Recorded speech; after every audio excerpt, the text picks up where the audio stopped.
بسم الله الرحمن الرحیم. السلام علیکم ورحمۃ اللہ وبرکاتہ. محترم اوریدونکو، ستاسو دعاګانو محتاج محمد داود عابد ستاسو په درانه خدمت کې حاضر یم. محترمو، د نور کله په شان نن هم په دغه پروګرام کې تاسو سره په یو اهمه موضوع باندې خبرې اترې کوم. باید چې مونږ او تاسو د عمل کولو په نیت باندې وورو. محترم اوریدونکو، د شریعت چې څومره احکامات دي په خپل ځای باندې ډېر زیات اهم دي. خصوصا د اسلام ارکان چې دي نو هغه انسان له پکار دي چې د هغې په اړه مسایل هم زده کړي او کم از کم د دغې خصوصي خیال وساتي او هغه په خپل عمل کې راولي. او بیا په تیره مونځ دا په ارکان اسلام کې دا یو اهم رکن دی. په دې باندې مخکې هم پروګرامونه شوي دي. کوشش کوم چې پر روان وخت کې هم په دې باندې پروګرامونه وکړم، ځکه دا یو ډېر اهم عبادت دی چې دا زموږ او ستاسو نه پاتې نشي. محترمو، زه به په دغه پروګرام کې کوشش کوم چې د مانځه په مختلفو اړخونو باندې تاسو سره احادیث مبارکه، د قرآن مجید آیاتونه او دغه شان د اسلافو او د مشرانو مختلف واقعات مخې ته راوړم. کوشش به کوئ چې دغه پروګرام اوریدل هیر نه کې. قدرمنو، د اسلام په بنیادی ارکانو کې دویم غټ رکن چې دی هغه د مانځه رکن دی. په ټولو عباداتو کې بهترین عبادت هغه مونځ دی.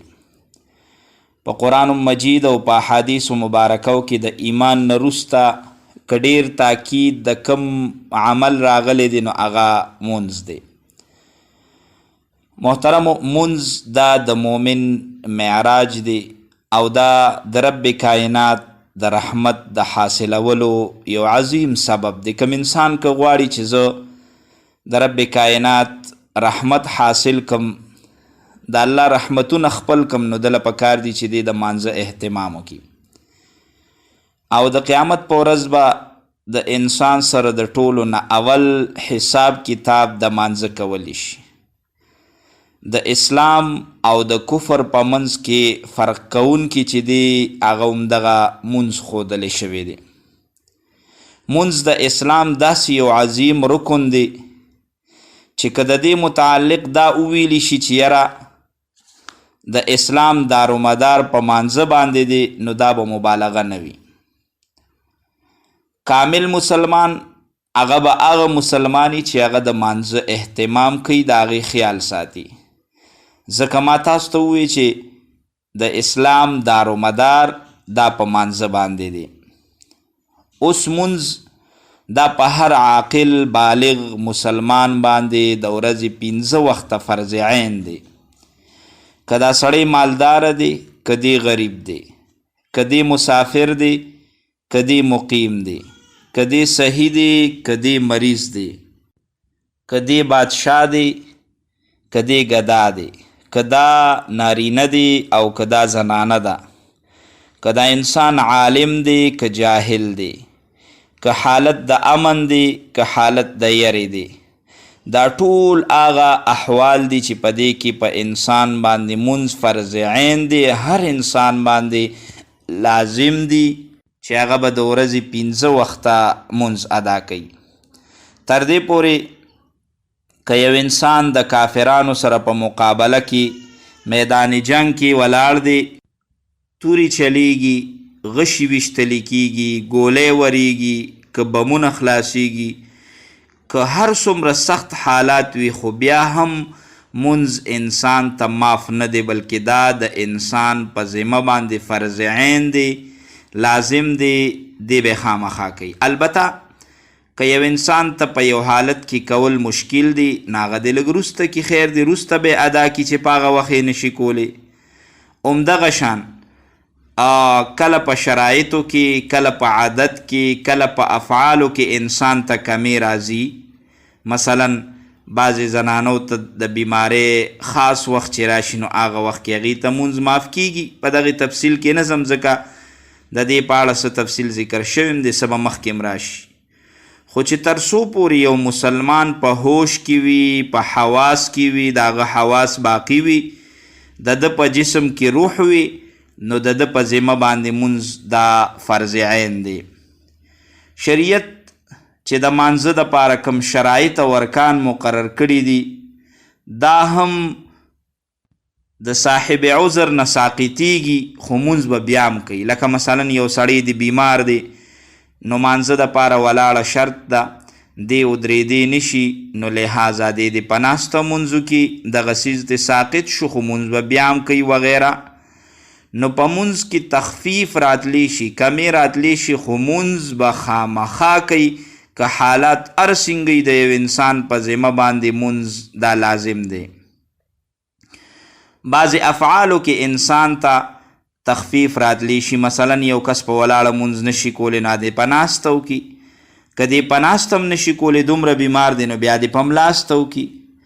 که رکوع او سجده نشي کولی، نو په اشاره دی وکړي. که اودس نشي کولی، اوبه ورله ښه نه دي، تیمم دی ووهي، یا اوبه نشته تیمم دی ووهي. که یو انسان سره کپړې نشته، لباس بدن پټول چون کې په مانځه کې ضروري څیز دی، خو د سره نشته، بیا هم ترې مونځ نه ساقطېږي، خیر دی بغیر کپړو د دی په مانځه باندې ودرېږي. یو سړی دی داسې ځای کې دی چې دته قبله نه معلومیږي، اوس قبلې ته مونځ کول دا ضروري دی، خو دی په داسې ځای کې دی چې دته قبلې اړخ نه معلومیږي، نو دی د تحري وکړي. تحري دی ته وایي چې سوچ او بچار دی وکړي، کوشش دی وکړي، بس کم طرف ته چې د ده زړه وبسکلی په هغه طرف باندې د مونځ وکړي، خو بیا هم د ده نه ګورئ مونځ نه ساقطېږي. دغه شان یو سړی ګونګا دی، نو د دې ګونګاوالي د وجې نه هم د ده نه ګورئ مونځ نه ساقطېږي. دی د بغیر د قرائت نه مونځ وکړي، په اشارو باندې د مونځ وکړي. یو سړی په میدان جنګ کې دی او دی وی چې که زه ودرېږم مانځه ته، نو کیدی شي چې دا خلکه ما شهید کی، ما مړ کی، نو په دغه حالت کې هم د نه مونځ نه ساقطېږي. که دته د ودرېدو موقع نی، نو په سورلی باندې دی کینی او په سورلی باندې د ناستې په حالت کې هم دی مونځ کولی شي. بهرحال که هر قسم حالات راځي، ګورئ د شریعت پرو بالغ مسلمان چې دی، نو د هغه په ذمه باندې مونځ لازم دی. هیڅ حالت کې د انسان نه مونځ نه ساقطېږي. مثلا یو سړی دی وغه جومات ته نشي تللی، نو خیر دی په کور کې مونځ کولی شي. یا دغه شان یو سړی دی په یو لرې ځای کې ګیر دی جومات ته چې زی مونځ ته قضا کېږي، هغه ځای کې دی مونځ وکړي. نور دینونه چې دي عیساییت، یهودیت وغیره، هغې د خپل عبادت د پاره به هغې خپلو ګرجو او مندرونو ته خامخا ځي. د هغې په دین کې عبادت صرف او صرف د هغې چې کومه عبادت خانه ده، نو په هغې کې کېږي. لیکن په اسلام کې د مونځ په باره کې دا حکم نشته چې ګینې دا به د جومات نه علاوه بل ځای کې نه صحیح کېږي، بلکې یو ځای کې جومات نی، نو په مخ د ځمکه چې کوم ځای کې دی ودرېږي، خو چې ځای صفایي د مونځ به هغه ځای کې کېږي. تر دې یو سړی په کشتی کې د سمندر په چپو کې روان دی، یا په جهاز کې پاس په هوا کې روان دی، دی هغلته مونځ کولی شي. معلومه شوه چې مونځ دا یو ډېر اهم عبادت دی. دغه وجه ده چې په قرآن کریم او په احادیثو مبارکو کې په مختلفو عنواناتو سره د مانځه اهمیت او فواید بیان کړي شوي دي. او هغه انسان چې هغه بغیر د عذر نه مونځ پرېږدي، د هغه دپاره د سختو سزاګانو ذکر کړی شوي دي. محترمو، مونځ څومره اهم دی ما تاسو ته مختصر بیان وکړو.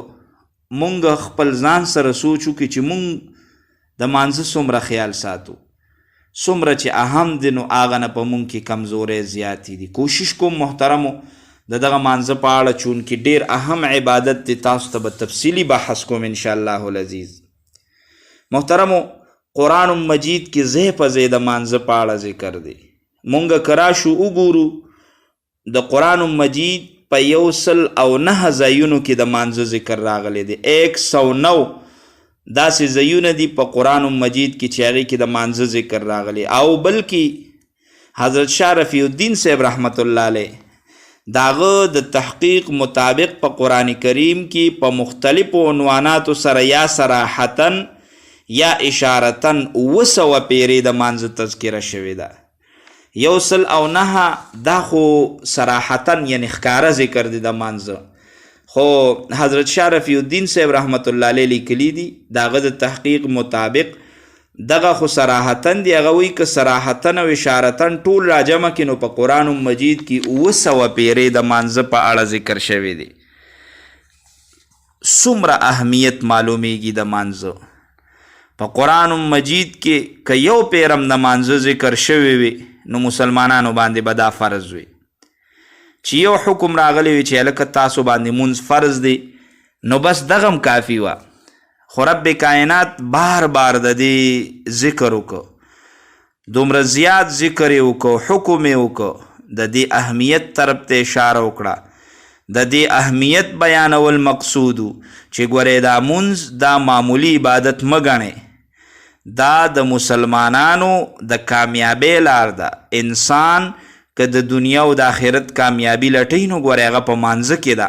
بهرحال په قرآن مجید کې د مانځه تذکره په ډېرو زیاتو ځایونو کې راغلې ده.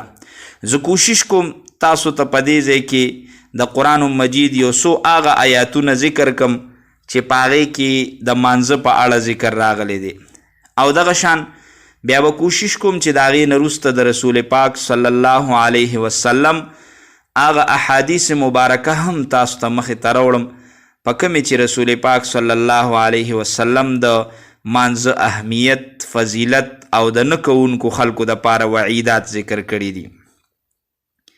قدرمنو که مونږه قرآن طرف ته راشو، رب کائنات فرمائی سور بقرہ آیت نمبر 110 اعوذ باللہ من الشیطان الرجیم بسم اللہ الرحمن الرحیم ان الصلاة کانت علی المؤمنین کتابا موقوتا. رب العالمین فرمائی بیشک منز په مؤمنانو باندې په خپل مقرر وختونو کې فرض کړی شوی دی. دا په قرآن کې د مانځه د فرضیت بیان شو، او د مانځه د کولو حکم مسلمانانو ته چې شوی دی نو په دغه صورت کې په دغه آیات کې الله فرمای اعوذ بالله من الشیطان الرجیم واقیموا الصلاة وآتوا الزکاة وما تقدموا لانفسکم من خیر تجدوه عند الله ان الله بما تعملون بصیر. الله فرمای او تاسو مونځ قایموئ او زکات ورکوئ، او تاسو چې د خپلو ځانونو دپاره وړاندې څه نیکي لیږئ نو الله پاک د وړاندې به هغه بیا تاسو بیا مومئ، یعنی د هغې بدله به تاسو ته میلو شي. بېشکه الله پاک هغه ټول کارونه ګوري کم چې تاسو کوئ. بهرحال په دې آیات مبارکه کې د مانځه متعلق حکم راغی. د مانځه د قایمولو واقیموا الصلاة مونځ قایم کې د مانځه د قایمولو مطلب څه دی؟ د مانځه د قایمولو مطلب دا دی چې انسان د مانځه همیشه پابندي کوي، یعنی دا نه کوي چې یو ورځ مونځو کوي او بیا نه کوي، نه هر وخت به مونځ کوي. او دې سره سره د مانځه چې څومره شرایط دي، ارکان دي، واجبات دي، سنت دي، آداب دي، د هغه ټولو به لحاظ ساتي. دا د اقامت صلاة مطلب دی چې مونځ قایم کې.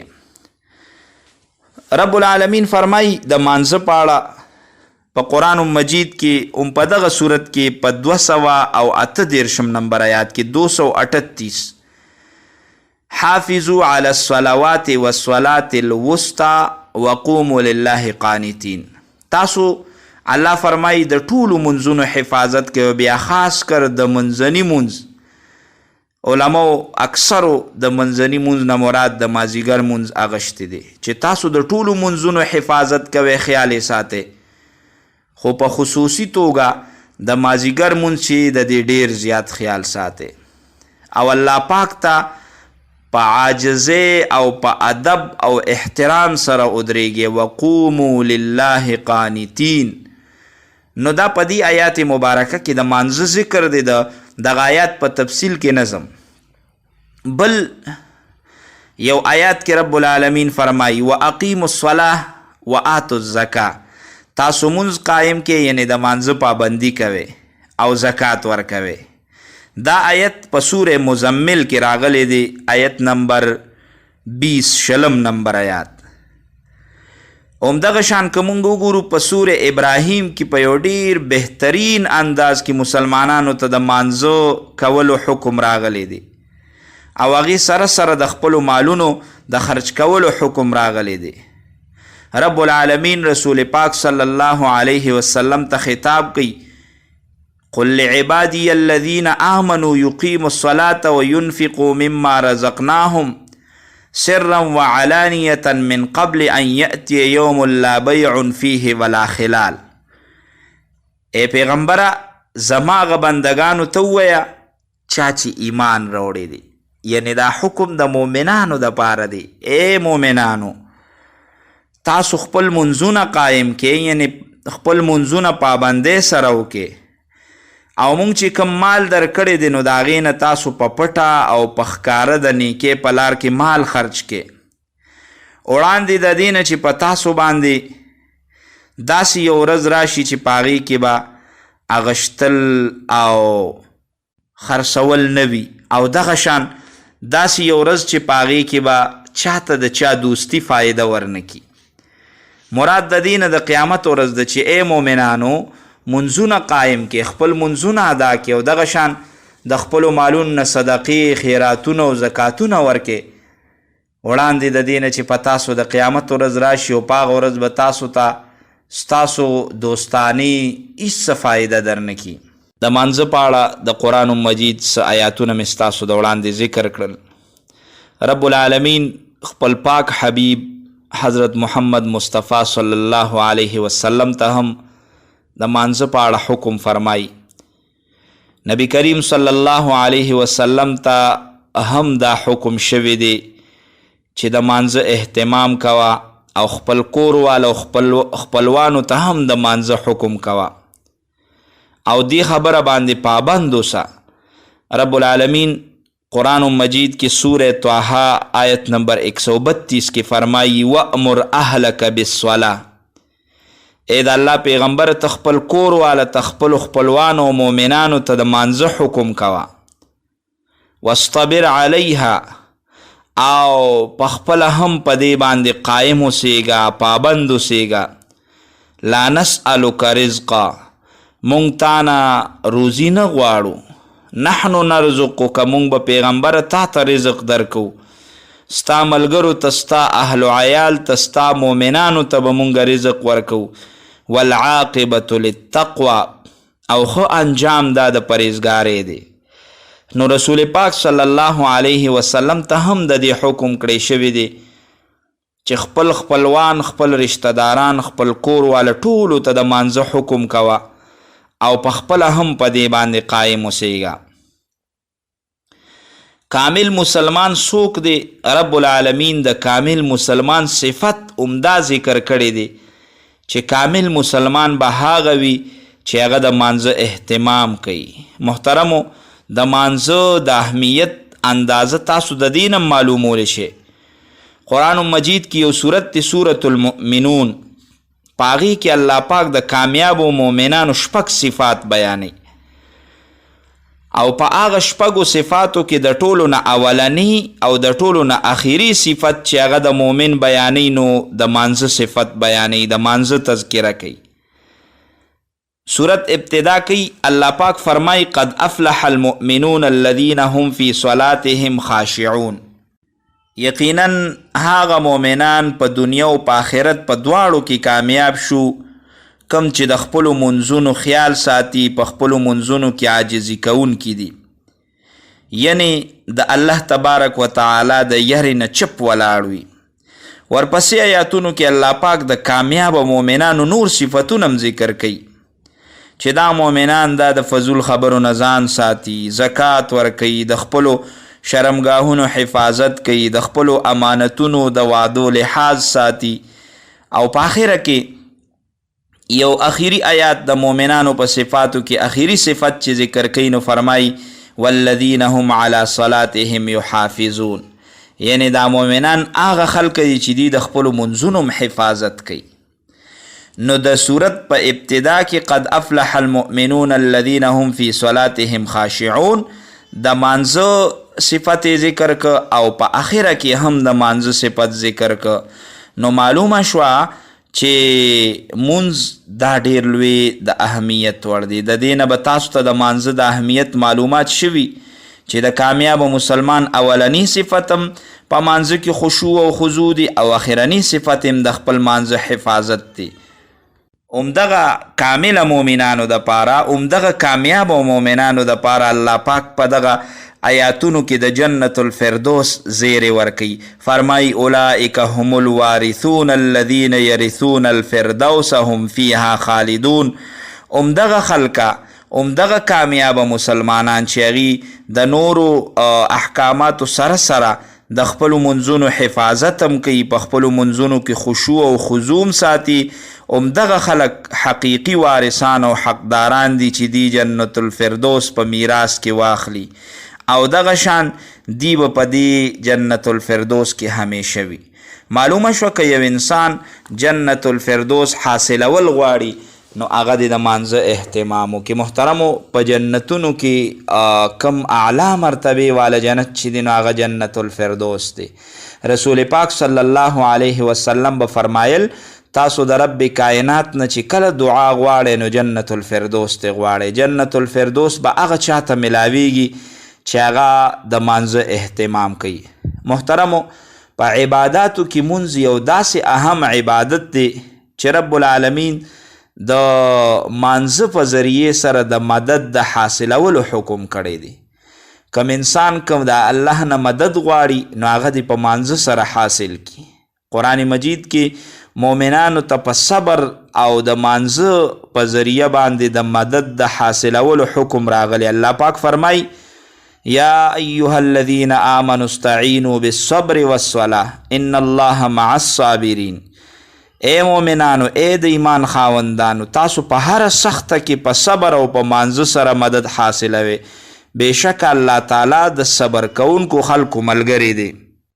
همدغه تذکره د قرآن مجید په یو بل آیات کې سوره بقره کې 45 نمبر آیات کې واستعینوا بالصبر والصلاة وانها لکبیرة الا علی الخاشعین. اے مسلمانانو، د الله نه که تاسو مدد غواړئ نو هغه په صبر او په مانځه سره وغواړئ. یقینا چې دا مونځ دا درون او ګران دی، خو په هغه چا باندې درون او ګران نه دي کم خلکه چې عاجزي کوونکي دي. یعنی د رب العالمین نه چې کم خلکه یریږي نو د هغې دپاره مونځ کول چې دي دا زیات آسان دی. محترمو، پروګرام کې مې تاسو سره د قرآن مجید آیاتونه مبارکه مختلف ذکر کړل او دغې سره سره د مانځه په اهمیت مې درته نورې هم خبرې وکړې. ضرورت د دې خبرې دی چې مونږ او تاسو د نورو عباداتو سره سره د مانځه اهتمام وکړو، د مانځه خیال وساتو، مونځ زمونږ نه پاتې نشي. څنګه چې په هر حالت کې مونږ او تاسو ته د مانځه حکم دی چې همدغه رنګ مونږ په هر حالت کې د مانځه خیال وساتو. د رب العالمین نه به دعا غواړو چې الله دې مونږ او تاسو ته د ښه طریقه باندې د منځونو کولو توفیق را نصیب کړي. دغه څومره اهم عبادت چې دی الله تبارک وتعالی دې په دې کې زمونږ او ستاسو نه څه کمې کوتاهي نه کوي او که څه رانه شوي الله دې راته معاف کړي. دغه دعا سره چې رب العالمین دې زمونږ او ستاسو د دنیا او د آخرت کامیابی نصیب کړي او رب العالمین دې زمونږ او ستاسو نه راضي شي. محمد داود عابد ستاسو لخوا اخلم اجازت چې هر ځای کې الله مو تل خوشحاله، کامیاب او کامران لره. د لوی الله پامان.